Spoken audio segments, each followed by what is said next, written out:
First question's from Tim Brown. Go ahead, Tim. Dave, how are you today? Hey, Tim, how you doing? I'm doing well. Good. Happy holidays. Thank you. I thought I'd go big picture on you right out of the gate here. Trying to sort of think about what baseball looks like going forward. And they instituted 4 rules for 2020, the universal DH, the extra inning rule, the 7-inning doubleheaders, expanded postseason, and then in a different category, the 3-batter minimum. Of those, you're king for a day. Which would you go forward with and which would you scrap? You know what? I actually like all of them. I think that I think the one that probably would be tougher would be the 7-inning doubleheaders. Obviously, you're kind of digging into that, the split gate and all that stuff that kind of comes with doubleheaders potentially. But I like the 3-batter minimum. I certainly have been bullish on kind of the old school pitcher hit. But I like the DH. I really liked it. And the extra inning rule, I think we did it a couple times and it worked out. And I think for the purpose that it served for 20, I still think that it could be a benefit going forward. So I really thought that Major League Baseball got them right. Of those, any of them that you thought you'd hate and you ended up sort of warming up to as the season went on? I thought that I would really hate the 3-batter minimum. I think that, for us to get players that, get pitchers and challenge pitchers to get both left and right out, I think is a good thing. I don't think that it kind of accomplished what I think the initial goal was, and that was to speed up the game. I don't think that really had much of an impact on the game itself. But as far as strategy, I think that you could argue that that's a strategy in itself, having to commit to a pitcher facing 3 hitters. Thank you. Happy holidays, man. And you too. All right. Next question's from Rowan Kavner.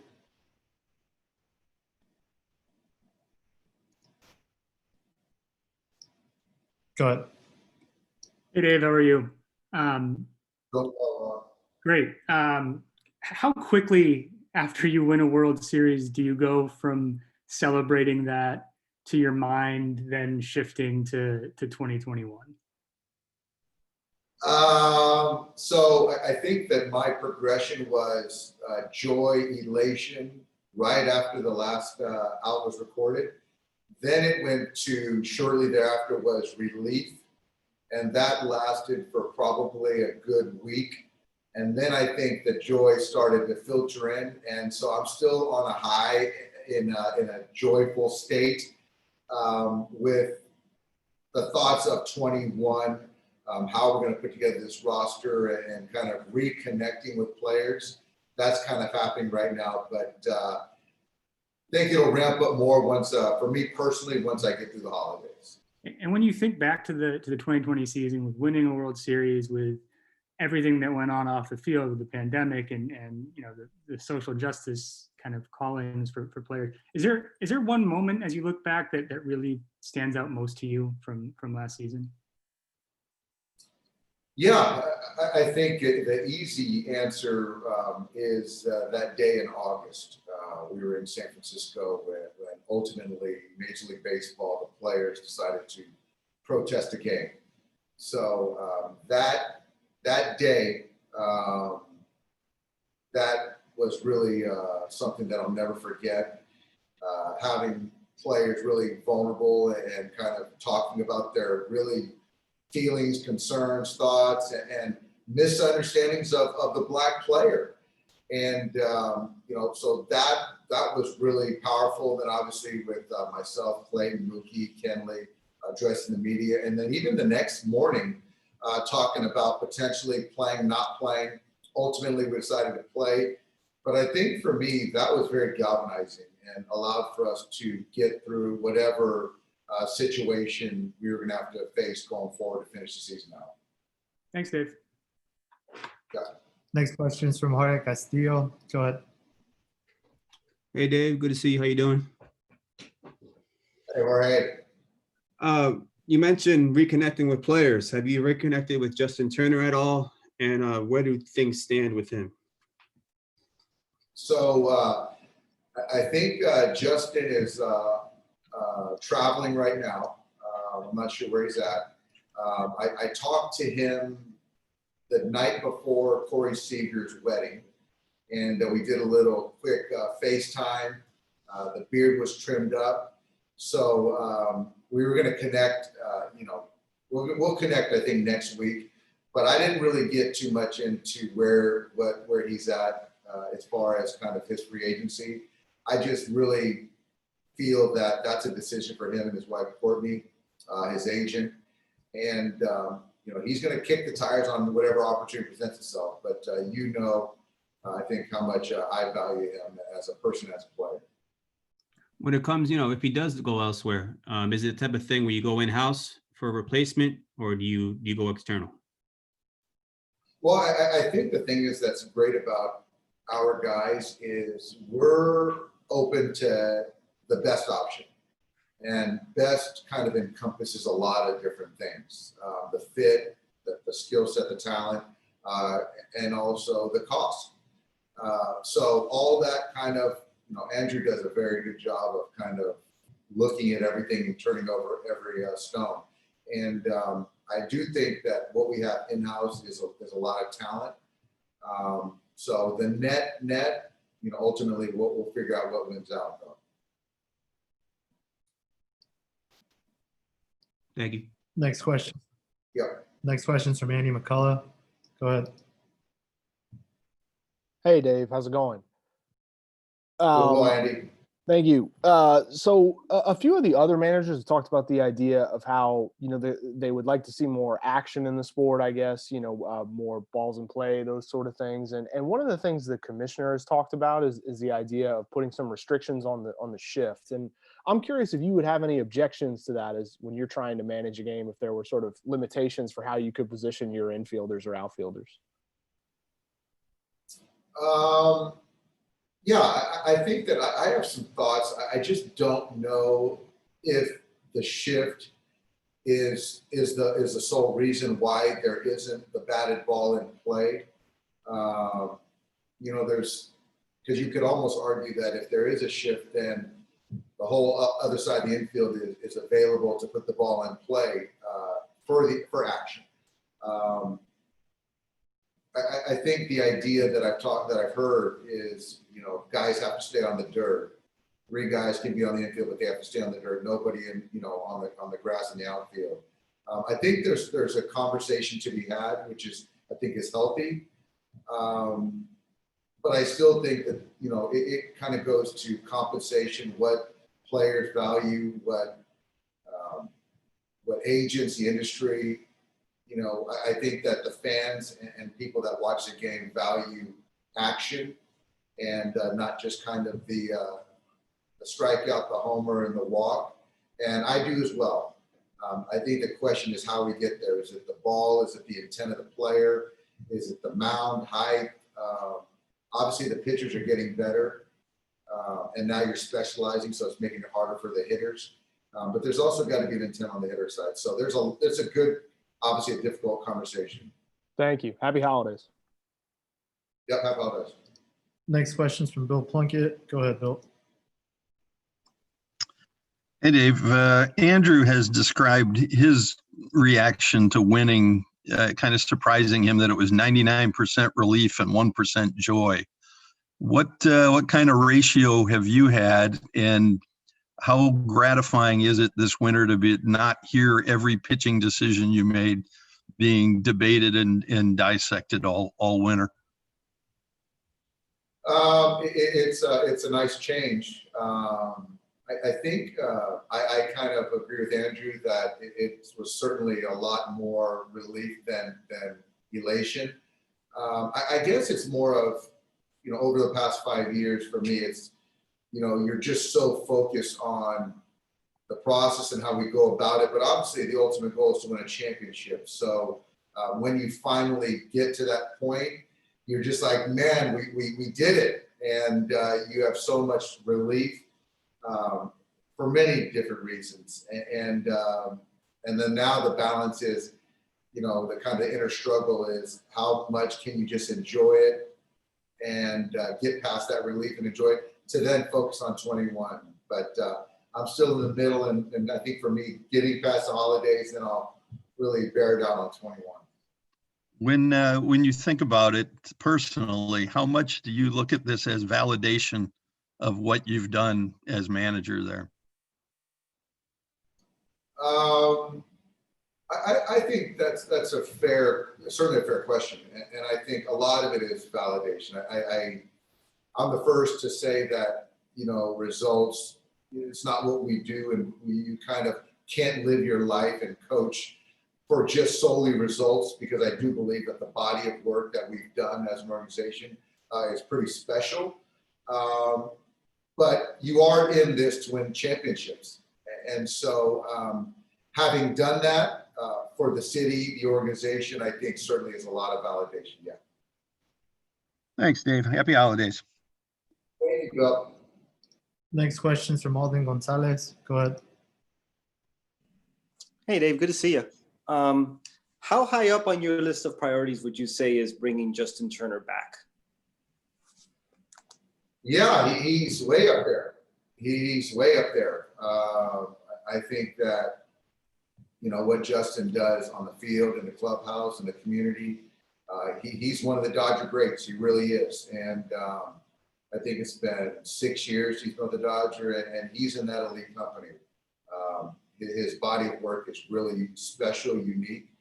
But it's a two-way deal here. So it's the organization, the Dodgers, and it's also Justin and his family that they got to make a decision. So for me, selfishly, I'll take him for as long as I can have him. And Dave, you've talked before about how when you're a team that is consistently making these deep runs into October, it could be beneficial to, I guess, sometimes sort of shake up the core group a little bit, maybe infuse a clubhouse with some new blood. Do you find yourself still thinking that could be beneficial to this group? Or this year coming off the championship, are you leaning more towards maybe outside of marginal additions, let's bring back the group again and let's see what they could do together again? I'm more of the former. I just believe that, changing some pieces, infusing some new life, some new energy, I think is, for me, I think is a good thing. It doesn't always work out the way you might envision, but I definitely think that the culture is certainly in place. But I do think that adding new pieces is always welcome for me. But they've certainly got to be the right pieces. Thanks, Dave. Next question's from Kurt Sandoval. Go ahead.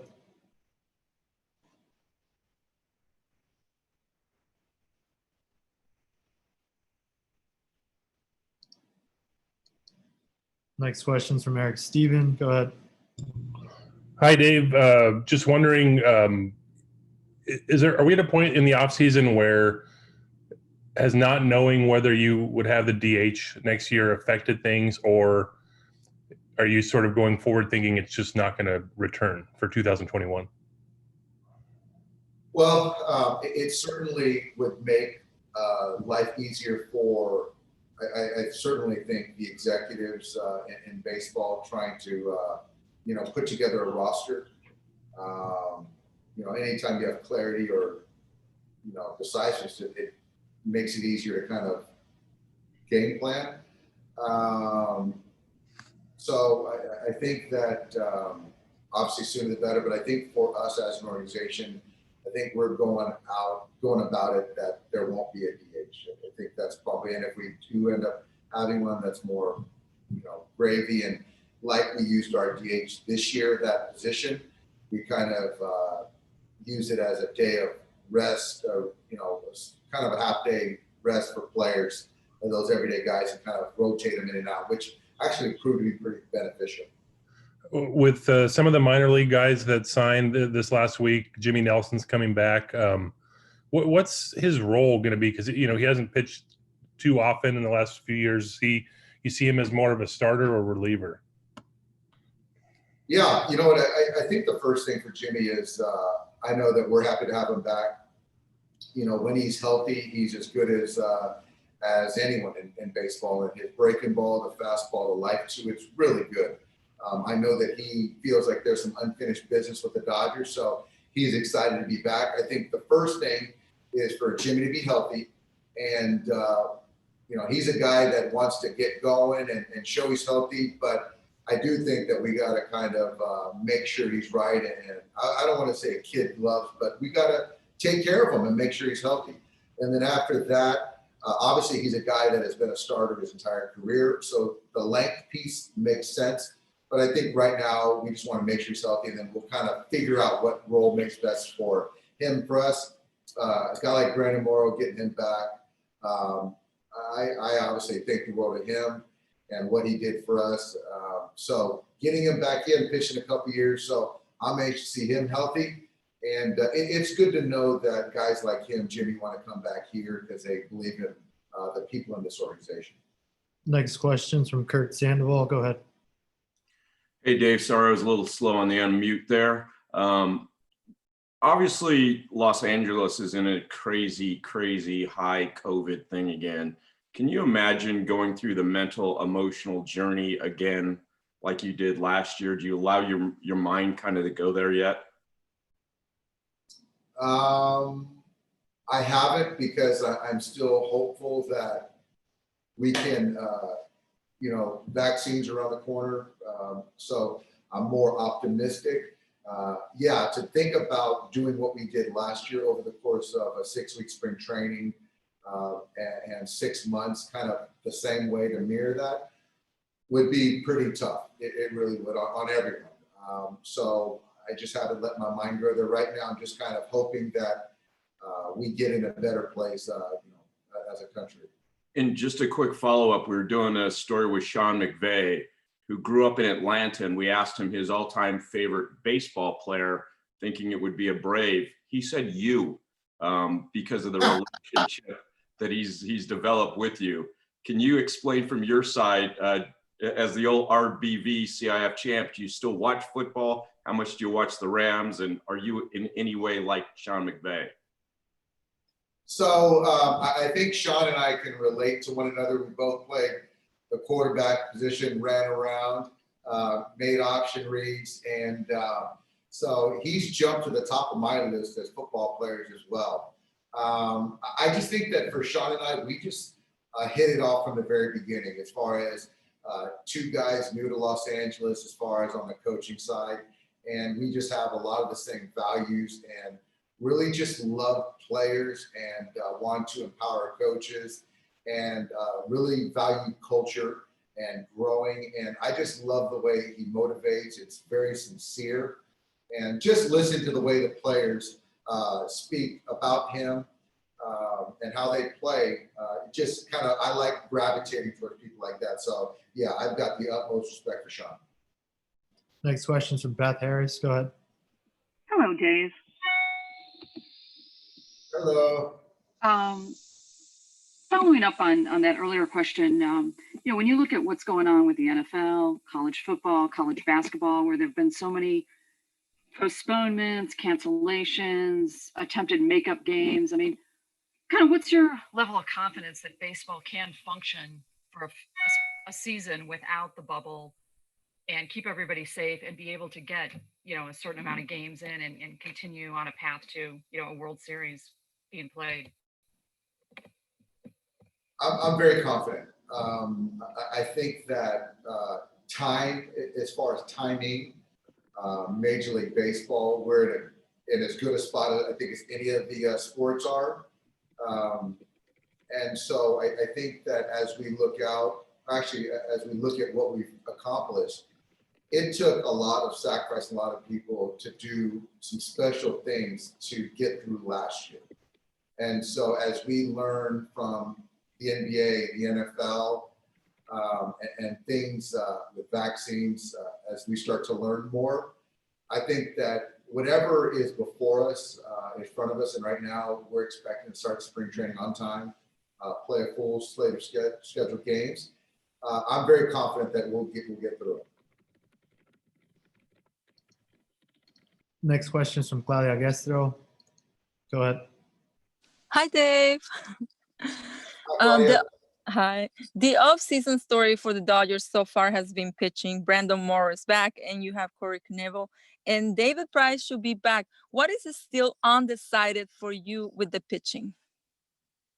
Yeah, having David back, fresh off of an off season or a season that he didn't pitch, I think it's great. Corey Knebel is going to be. He's a guy that when you see him on the other side with the Brewers, you just didn't like when he came into a ball game. And having Morrow back, I'm really excited for, especially with what Brandon did for us. Having Jimmy Nelson back will get him back to health. I think for us, just getting another leverage reliever, because if you look at our roster, from the guys that we lost some leverage guys to free agency. So to kind of backfill as well, I think would be great. And just getting a right-handed bat. So, I love our lineup. I love the mix of players. So I think that the right-handed bat and, leverage reliever is probably on our wish list. Next question is from Stephanie Epstein. Go ahead. Hi, Dave. I imagine that you had some idea of what you were getting in Mookie Betts last season, but then after having played a season with him, what surprised you about him?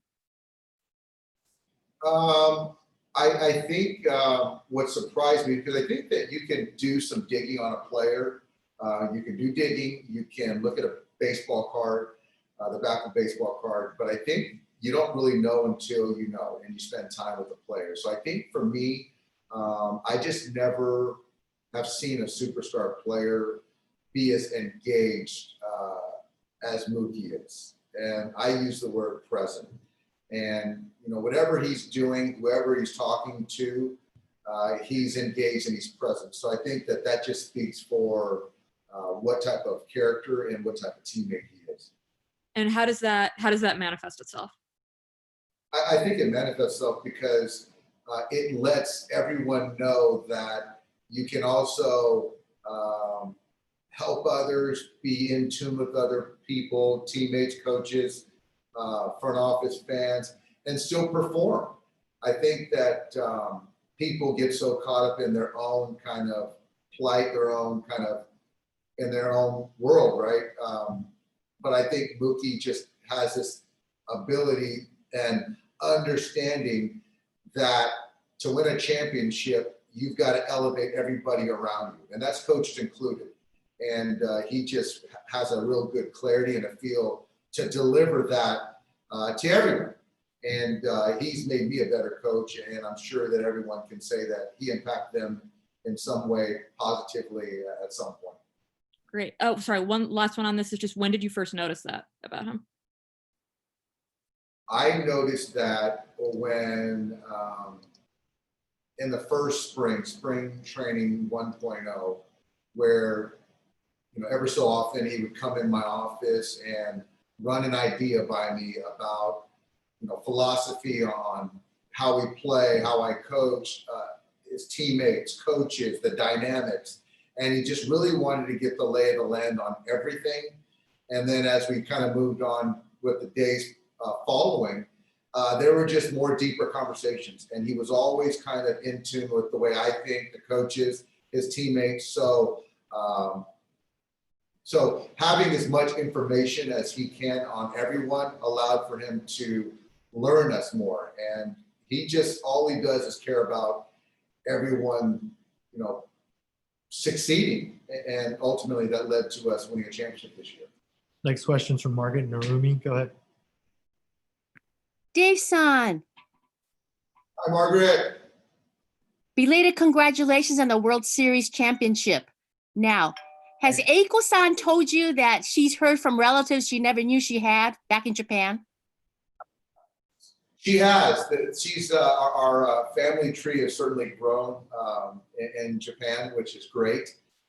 She's rekindled some relationships from grade school, high school.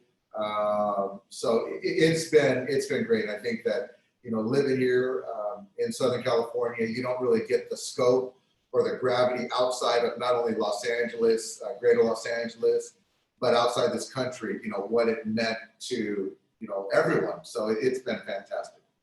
Congratulations and happy holidays. Thank you. Same to you. Best to Eiko-san. Next question.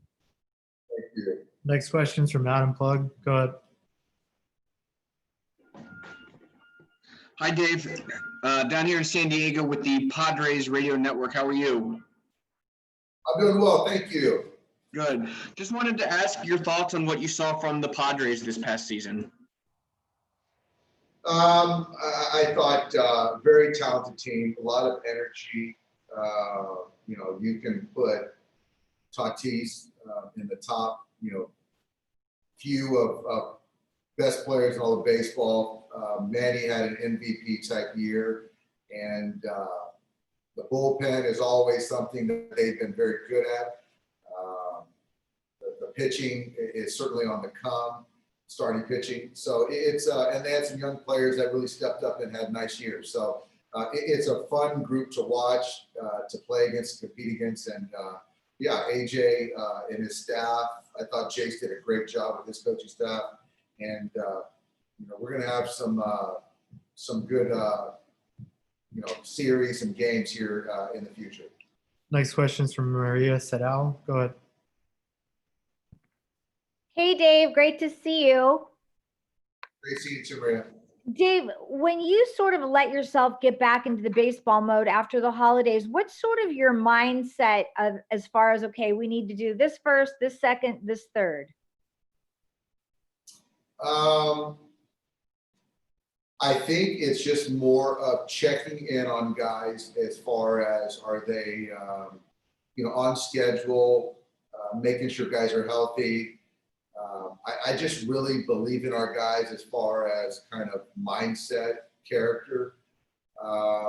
Then and also it's the constant with the coaches, the guys in baseball operations, and then kind of formulating a plan on how we can get ready for 21. So it's going to be different in the sense that preparing for a spring training where you're coming off a tough, you're not winning the last game of the year. And so, which we did in 20. So it's a different mindset, but just to continue to come back just as focused and hungry. And how often do you are you in contact with Andrew now? Andrew and I talk, I would say once a week. He's got a great group of guys in baseball operations, and he's got a lot of balls that he's juggling. So I try to stay out of his hair, and if there's something that's pertinent, he's very good about kind of looping me in. But I think he's sensitive to my time, in the off season, and I just don't want to get in his way. So we just do really well together. Merry Christmas, Dave. Thank you. Next question is from Barry Bloom. Go ahead. There we go. Hey, Doc, how are you? Barry. Hey, how's your off season? Going well, Barry. Thank you for asking. So my understanding from the union is that whatever happens with the vaccines has to be collectively bargained with them as far as the players go. But for staff, it's obviously different. Where go ahead. What I'm sorry? I'm sorry, Barry. Finish up. Yeah, but for staff, it's different. How? What's your stance on it? And will you take a vaccine as soon as it's offered? For me, I personally would. And like you said, the dealings with staff is different than the players and the Players Association. So, and for me, I just don't feel I have the right to tell anyone, to take it. So I think for me personally, I would. And as we know more, I think it'll become more clear. We got time for one more. Go ahead, Jorge. Dave, Cody had surgery last month. I'm just wondering if that was a surprise at all, and will that impact at all what position he plays next year? No, it won't. He's doing really well, kind of rehabbing at Camelback Ranch. And honestly is that once it happened in the postseason, I was just afraid that he couldn't post, the days following. But right now he's recovering well, ahead of schedule. What that means, I really don't know right now. But I think for me, for him to be ready to kind of be somewhat active once we start spring training, that's kind of the hope. But I'm just happy that he came out of it really well, and the docs, the trainers, and Cody, everyone's optimistic. And you mentioned And him- it won't change his position. I just don't see how he won't be our center fielder. Yeah. Okay. And you mentioned David Price. You 100% sure he'll be around in 2021? No, I don't. I think that David is very in tune with what's going on, very intelligent, and so I don't know. I think my hope. I just love being around him, and I know we're better when he's with us. But as things become more clear, David will make a choice for him and his family. Thanks, Dave. Thanks, everybody, for joining us. Thanks, guys.